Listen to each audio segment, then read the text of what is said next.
E naquele caso específico ali, só para dar um briefing dessa parte de João,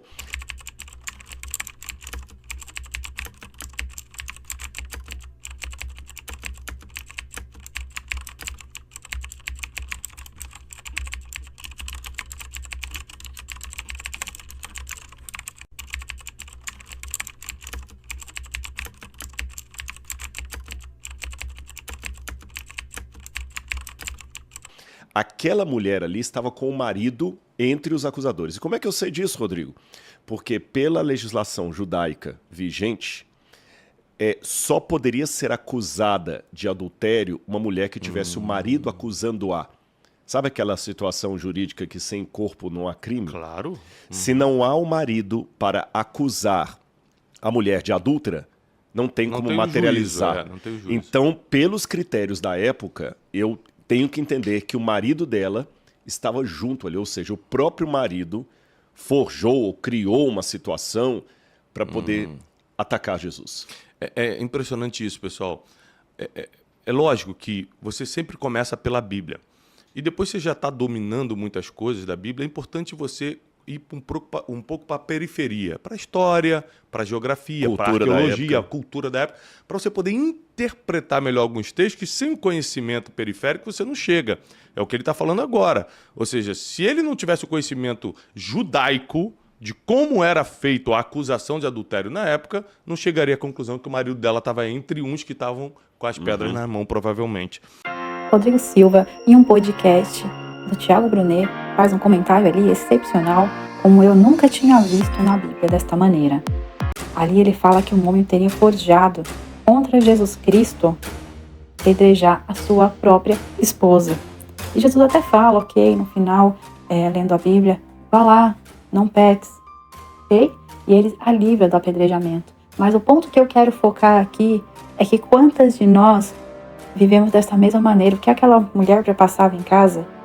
Porque aqui para aquele homem e contra Jesus, que tipo de homem que ele era, que tipo de marido ele era? E quantas de nós vivemos isso dentro das nossas casas? Quantas de nós estamos aceitando isso? Porque ali ela se depara com Deus. E o próprio Deus a liberta. Que bom que ela encontrou. Que bom que ela encontrou com Deus bom e verdadeiro. E falou, vá.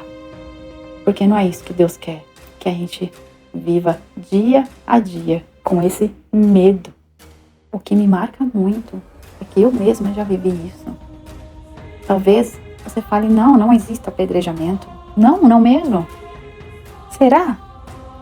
Sim, existe sim, porque somos muitas vezes apedrejadas todos os dias dentro das nossas próprias casas. Com maridos que nos sugam.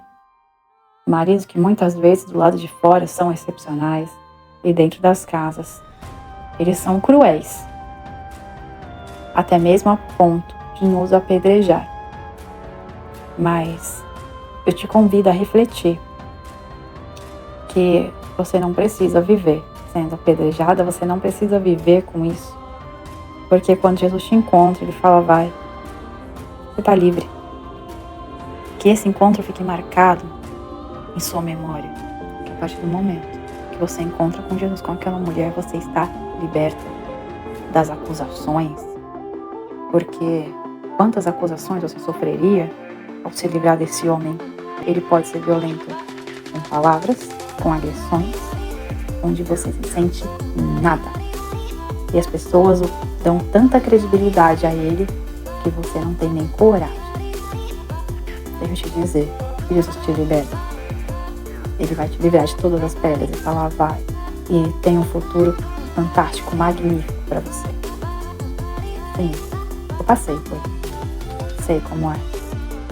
Muitas vezes a gente se sente totalmente inútil, indefesa. Porque eles nos colocam que não vamos conseguir, não é mesmo? Mas não somos refém. A partir do momento que encontramos Deus, o verdadeiro e único Deus, Ele nos liberta a liberdade. Nós não precisamos nos vingar, pecar. Não. A liberdade. É claro que eu não estou fazendo apologia ao divórcio. Mas você não precisa ser apedrejado todos os dias dentro da sua casa. Você não precisa se sentir assim. E muitas das vezes você se sente até culpada que merece isso. Você não precisa pecar se vingando. Existe um Deus que te vê. Existe um Deus que te liberta. Continue com a gente. Deus que me vê. Ajude a compartilhar essa mensagem com mais mulheres, para que todas sejam libertas com a verdadeira palavra de Deus, para que atinja cada lar, que ele seja reconstituído, que Deus dê forças, dê sabedoria. Muito obrigada. Não esqueça de curtir, comentar. Vamos, porque existe um Deus que me vê.